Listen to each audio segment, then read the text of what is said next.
Instant Vortex Plus showing E1. Here's what it means and how to fix it. The E1 error means your air fryer's temperature sensor isn't registering, usually caused by overheating, a loose connection, or power issues. Here's how to clear it and get cooking again. Step 1. Let the unit cool down fully. Unplug the fryer and let it sit for at least 30 minutes. If it overheated or glitched mid-cook, a full cool down can reset the internal sensor and clear the error. Step 2. Plug directly into a grounded wall outlet. Avoid power strips, surge protectors, or adapter plugs. The fryer needs a clean, grounded power source to detect the sensor correctly.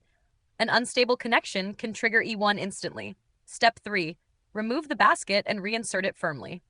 Once the unit is cool, take out the basket and reinsert it until it clicks flush.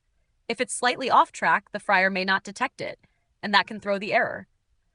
While you're at it, check under the basket rail for stuck crumbs or grease.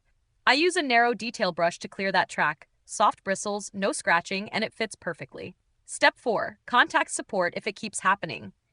If the E1 code comes back right after this, the internal sensor or wiring may be damaged. At that point, reach out to instant support using the link in the description. If this helped you fix the E1 error and get your fryer working again, subscribe to No Filler Fixes for more fast appliance help. And if you need a good detail brush for the basket track, I've linked the one I use below. It's heat safe and perfect for tight spots. Thanks for watching, and keep it cool.